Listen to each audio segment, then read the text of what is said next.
Hi, bienvenue dans cette nouvelle vidéo sur la chaîne Pépin de Kiwi. Bienvenue à toi, je te laisse t'installer comme il faut. Aujourd'hui on se retrouve, j'ai vu passer pas mal de vidéos bilan mi-année. Donc je me suis dit que ce serait sympathique aujourd'hui de faire la même chose aussi. Alors c'est vrai que mi-année, il aurait fallu le faire fin juin, tout début juillet. On est fin juillet, mais pour l'instant j'ai pas énormément lu en juillet, donc je vais m'arrêter dans les statistiques et les livres à prendre en compte uniquement ceux que j'ai lus depuis le 1er janvier au 30 juin, 30-31 juin, jusque fin juin, pendant les 6 premiers mois de l'année. Là je crois que sur juillet je dois être à 2 ou à 3 lectures, donc je vais juste pas les prendre en compte et je t'en parlerai dans le bilan suivant. Du coup j'ai préparé les petites questions. 3, 4, 5, j'ai 7 questions. Dans un premier temps, pour avoir une vision un petit peu globale, j'ai lu 38 livres là sur les 6 premiers mois de l'année. J'ai pas pris en compte, j'ai dû avoir peut-être 2 abandons, 3 abandons, je me souviens plus trop de ces livres là. Ça correspond à 18 036 pages pour avoir un petit peu un ratio, parce que j'ai lu des livres forcément un peu plus épais, d'autres un peu moins, donc ça fait une moyenne. Dans les 38, je pense avoir 4 graphiques, peut-être 4 ou 5 graphiques, vraiment grand max, parce que c'est vraiment pas ce que j'ai mis le plus. Donc on est sur 38 romans, dont 2 relectures. Les Assassin's to the Villain que je t'ai présenté il y a 2 semaines, le tome 1 et 2 sont comptés dedans, ça a été des relectures. Le tome 3 compte en juillet, mais du coup il apparaît pas ici. Alors la première question, quelle a été ma meilleure lecture de l'année pour l'instant, donc sur les 6 premiers mois? Et il s'agit de donc Quand nos os retourneront à la terre de V.E. Schwab, que j'ai lu au mois de mai de cette année. Je l'avais eu à Noël, je l'avais reçu de la part de ma grand-mère, c'était une commande que j'avais faite. Donc je vais le classer dans ma meilleure lecture de cette année, parce que c'est vraiment une lecture qui m'a marquée, à laquelle j'ai beaucoup pensé quand je le lisais, et même plusieurs semaines après, j'ai encore des moments très précis dans ma tête. C'est un livre que j'aimerais avoir la possibilité de redécouvrir, relire, comme si je le relisais pour la première fois. Ici on va suivre 3 jeunes femmes. On va suivre d'abord Alice, donc à une période assez moderne, enfin à notre époque, qui se retrouve un matin transformée en vampire. On va suivre elle, son évolution, sa quête, savoir qui l'a transformée, qu'est-ce qui s'est passé, pourquoi. Et à travers ça, on va remonter le temps et rencontrer à la fois Charlotte et Sabine, qui sont qui sont liées d'une manière ou d'une autre à Alice. Et c'est un récit très contemplatif. On est vraiment dans la même vibe que La vie invisible d'Adi Larue pour ça, parce qu'on est vraiment sur un récit très contemplatif. Il y a des passages où il se passe pas grand chose, on va dire, mais on est dans l'ambiance, dans le décor, on vit les moments avec les personnages, et en même temps il n'y a rien à enlever, tout est bien. C'est quand même un sacré bébé qui fait 750 pages, mais il n'y a pas une page de trop. On alterne comme ça les chapitres entre ces trois femmes, ces 3 vies qui ont changé, et c'était très beau, très poétique. Donc moi je recommande. Pour l'instant c'est ma meilleure lecture. À mon avis ça risque d'être ma meilleure lecture globale. Il y a d'autres livres où j'ai mis la note de 20 sur 20, mais je voulais vraiment parler de celui-là aujourd'hui. Je pense que j'ai mis 3, j'ai mis 20 sur 20 parce que j'ai fini aussi Mémoire de la forêt, le tome 4. Je je t'ai déjà parlé de cette saga. Donc j'ai aussi mis 20 à ce tome là et j'ai mis 20 au tome 4 de Dream Harbor également. Parce que je l'ai trouvé vraiment très très beau celui-là, très très constructif. Mais voilà, aujourd'hui je voulais te parler, surtout te présenter ce livre-là, la dernière parution de Vichot. Ensuite, la meilleure suite de saga en version numérique, donc je mettrai l'image ici je pense, ou là, plutôt par là je pense. C'est le dernier tome de Hunger Games, donc Lever le soleil sur la moisson de Suzanne Collins. Alors il est sorti en 2025 quand même, il est sorti l'année dernière. Je l'ai lu pareil au mois de mai. Pour moi c'est la meilleure suite de saga. Pour l'instant il y a plein de livres. Forcément il y a eu des bonnes suites. Je pense que si on avait été... si j'avais fini le tome 3 d'Assistance to the Healing, je l'aurais peut-être mis aussi. Là ça aurait été plus difficile de choisir la suite de saga à mettre. Mais Hunger Games c'est vraiment toute mon adolescence. Donc c'est vraiment des livres qui sont assez importants dans ma construction en tant que lectrice. Que j'ai beaucoup lu, beaucoup relu. Donc voilà, le dernier tome de Hunger Games où on suit les jeux de Mitch. On a beau savoir que ce sera lui le gagnant, je trouve ça très intéressant la façon dont avec ces deux nouveaux livres, donc celui sur le président Snow, donc les 10e Hunger Games, et ici on est sur les 50e Hunger Games, voir l'évolution qu'on a pour arriver au jeu qu'on connaît entre guillemets de la trilogie principale avec Katniss, donc les 74 et 75e Hunger Games. J'ai moins aimé le tome sur Snow que celui-ci sur Mitch, mais ça n'empêche que ça avait aussi été une très très bonne lecture de découvrir son histoire au président. Mais là voilà, Mitch est un personnage que beaucoup ont aimé, que j'aime beaucoup dans la saga principale, la trilogie principale. Et là c'est juste confirmé. Il a vraiment vécu des choses pas faciles, il en a bavé et c'est vrai qu'on comprend du coup un peu mieux celui qu'il est dans la trilogie. Troisième question, il s'agit de la meilleure surprise. Donc un livre qui m'a surpris en bien, que j'ai apprécié pour ça. Il s'agit de Rosas et Dragons de Yelena.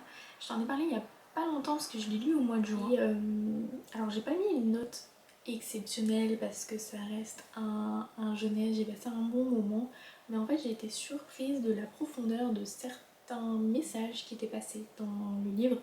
Alors on va suivre en fait dans cette histoire, on est dans un univers où il y a des dragons. En fait, chaque humain a un dragon associé à sa naissance. On va suivre Karl qui est un jeune homme un peu maladroit et qui a une particularité. En fait, il a été associé à une dragonne. Généralement, c'est les hommes entre eux, les femmes entre elles. C'est souvent des associations comme ça. Et lui, cette dragonne, elle est vraiment toute petite, rose, très extravertie, très bruyante alors qu'elle est toute petite. Donc c'est vrai qu'elle s'est beaucoup remarquée et il subit beaucoup de jugements par rapport à ça. Je vais pas dire harcèlement parce que c'est pas non plus poussé dans ce sens-là, mais il le vit mal en tout cas, même s'il aime sa dragonne de tout son cœur. Et on va suivre en fait une enquête dans cet univers-ci avec ces personnages, puisqu'il y a un dragon mystérieux qui détruit les œuvres de son père, qui détruit des vitraux. On va suivre cette enquête dans cet univers-ci. C'est vraiment très c'est jeunesse, young adulte jeunesse même, mais ouais, les messages transmis, la tolérance, l'acceptation, s'aimer soi-même, sur le regard des autres, tout ça est abordé d'une très belle manière et c'est surtout ça que je retiens de ce roman. Au-delà de l'ambiance très très cosy, très colorée, très pastel comme ça, très très belle, c'est cet élément-là. Question, il s'agit de ma pire lecture de cette année.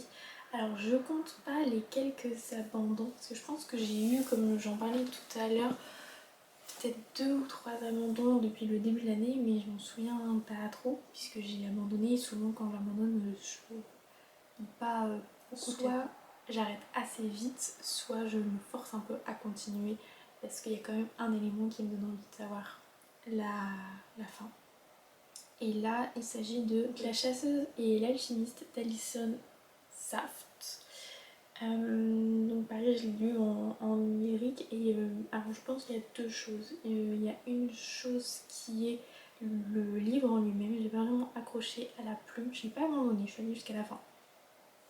En passant des chapitres parce que j'avais quand même envie de savoir. Je me suis dit c'est un one shot quand même, donc on va essayer de persévérer.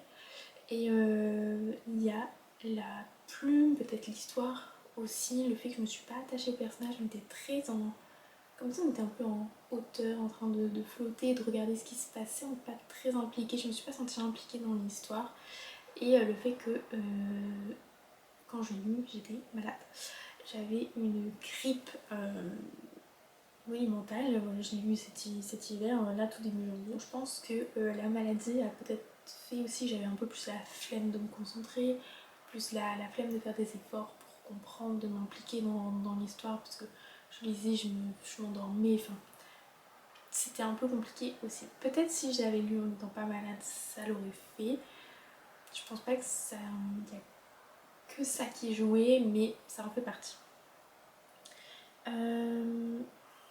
On est en fait dans un one shot. Alors je regarde en bas parce que j'ai le résumé, je me souviens plus du coup de quoi ça parle trop. On est dans un univers où il y a des créatures mythiques qui font leur apparition régulièrement. Et à ce moment-là, il y a une grande chasse qui est organisée pour tuer cette bête et avoir du coup la gloire. Un chasseur doit s'allier à un alchimiste, c'est comme ça, c'est tout, pour pouvoir traquer la proie, etc. Parce que c'est une bête qui apporte un peu la maladie, enfin il faut vraiment réussir à la chasser. Donc on va suivre Margaret qui doit trouver un alchimiste comme partenaire parce qu'elle veut participer à la chasse. Elle pense que ça fera revenir sa mère qui est partie chercher un peu fortune, je crois. Et on va rencontrer Wes qui n'est pas alchimiste mais il veut le devenir, c'est son plus grand rêve. Et en fait il se fait renvoyer au fur et à mesure de tous les autres alchimistes qui n'ont pas voulu le former et il veut devenir l'apprenti de la mère de Margaret. Donc elle accepte qu'il reste chez elle en attendant sa mère, à condition qu'il participe. Il y a quand même un moment qui va s'articuler autour des 2 personnages, un peu Grumpy Sunshine, là, Margaret qui veut pas se laisser approcher, qui vit un peu comme une ermite, et lui qui comprend pas, qui est assez ouvert. Mais bon, j'ai pas trop d'autres choses à raconter par rapport à ça, puisque j'ai pas accroché. C'est du young adulte aussi. Donc voilà. Moi, ça l'a pas vraiment fait pour moi. Ma plus grande déception cette année, il s'agit de La petite boutique de sortilèges de Sarah Bathurst que j'ai lu au mois de mars, fin mars. Alors, déception, oui, c'est pas la pire lecture parce que j'ai quand même passé un bon moment à le lire et j'ai quand même mis une bonne note. Il est assez bien classé dans mes lectures. Le seul hic, c'est que je pensais aimer plus que ça, donc j'ai été déçue par rapport à ce que le livre m'a fait ressentir.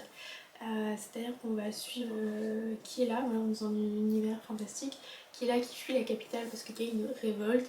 Elle fuit la capitale avec quelques livres parce qu'elle est bibliothécaire, donc des livres de magie qu'elle n'est pas censée posséder. Elle va arriver sur une île, le petit village où ses parents se sont rencontrés, où elle a commencé à vivre là-bas. Donc elle va retourner chez elle, où ses parents ne sont plus parce qu'ils sont tous les deux décédés, je pense. Et elle se cache parce qu'elle pense que la rébellion a gagné et qu'ils vont venir la retrouver parce qu'elle s'est enfuie avec des livres. Et du coup, elle n'a pas beaucoup de... Elle n'a pas été habituée au contact humain, toute seule dans sa bibliothèque. Donc se lier avec les habitants du village, c'est un peu compliqué pour elle. On va avoir aussi une petite romance, etc.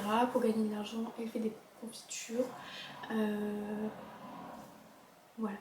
C'était un bon livre. Le texte est bien, la plume est bien, l'histoire en soi, elle est bien. C'est juste que je pense qu'on l'avait un peu trop survendu à ce moment-là. Tout le monde en parlait, c'était vraiment le livre, etc. Que j'ai essayé, c'est tout. Mais j'ai été un petit peu déçue. Pour moi, le côté fantasy m'a un peu refroidi dans le sens où on a aussi des créatures, enfin des êtres humains, mais des, comment c'est, des centaures, des êtres qui volent avec des cornes, enfin ce genre de truc. Ça, j'ai vraiment eu du mal à me représenter. Même la personnage principale a la peau bleue, je crois. Donc ça, moi, j'ai eu du mal à me le représenter aussi. Ça n'a pas aidé, on va dire, l'histoire. Mais c'est pour moi, je suis vraiment déçue de ne pas avoir autant accroché. J'espère lire bientôt l'autre livre de l'autrice, donc pas la suite, mais Les Oubliés de Greenborough, si je prononce bien, parce que j'ai envie de retenter, de redonner sa chance à l'autrice. On verra bien ce que ça donne avec ce livre-là. Plus que 2 questions. On est au plus beau livre que j'ai acheté slash reçu en ce début d'année. Donc le plus beau livre que j'ai acheté, je pense que tu as vu, ils ont pu. Et là, c'est forcément les Assistant to the Villain. Là c'est le premier tome, mais j'ai les 3 premiers. Ah, j'ai les 3 premiers, j'ai les 3 tomes. Hop.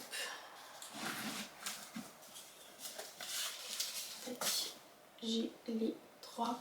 Donc pour moi, voilà, c'est la petite folie que j'ai faite là cette année, parce que ces deux-là, je les avais déjà lus en version numérique.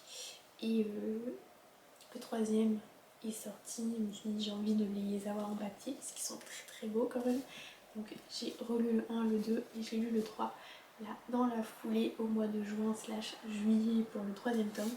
Mais ouais, non, c'est vraiment... Enfin, pour moi ils sont super beaux, le jaspage. C'est un style qu'il faut... le jaspage colle pas trop avec la couverture, c'est un style qu'il faut accepter, mais je trouve ça très très beau. En début de chaque chapitre, je crois qu'on a quelque chose, non? Ouais, on a un petit dessin. C'est les mêmes, c'est les mêmes.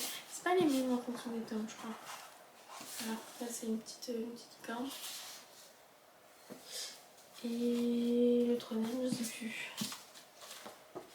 Une grenouille, forcément. Une grenouille. Ouais, ils sont très beaux. Je les aime beaucoup. Et toute dernière question, qu'est-ce que je veux lire avant la fin de l'année? Il y en a plein. Il y en a vraiment plein parce que si t'as vu ma vidéo il y a pas longtemps, ma wishlist, grosso modo tout ce qui est dans ma wishlist me donne envie. Mais là je vais essayer de terminer.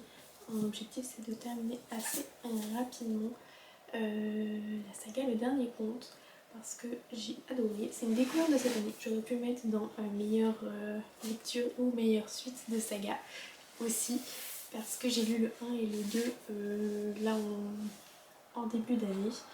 On est vraiment sur une réécriture de contes. Je vais pas te refaire tout un pitch, mais réécriture de contes où il faut sauver le monde des contes. Pour ça, on va suivre une fée qui a besoin de recréer un conte avec une héroïne et un héros. Elle va chercher un héros dans notre propre monde. Warren qui n'est pas du tout un prince, un héros ou quoi que ce soit, mais on va suivre un peu leur histoire. Les contes sont retravaillés, sont très intéressants, sont très bien amenés, la lecture est fluide, on est sur une autrice française, j'espère que ça peut peut-être faire aussi donner envie de lire, mais voilà. C'est une très bonne découverte pour cette année, j'ai très envie de lire la suite, de découvrir la suite, donc c'est pour ça que je me suis procuré.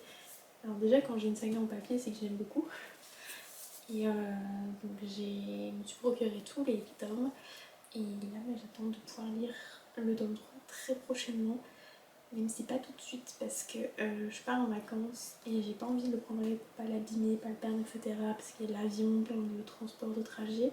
Mais je le lis dès mon retour. En plus, on a des illustrations à chaque fois. Alors, je crois qu'il y a 2 ou 3 illustrations par tome. Hein. Ça n'est pas énorme, mais ça apporte quelque chose quand même. En plus, elles sont jolies comme ça, en noir et blanc, dans le texte. Ça peut spoiler peut-être. Non, pas trop. Mais voilà, la saga que j'ai envie de continuer. Voilà, j'espère que la vidéo t'aura plu. On se retrouve bientôt pour une prochaine vidéo, dans 2 semaines toujours, vu que c'est les vacances. Et ce sera pour des lectures qui me tentent. Les sorties là de juillet et août. Moi je vais faire ça dans la foulée, donc je serai habillée tout pareil.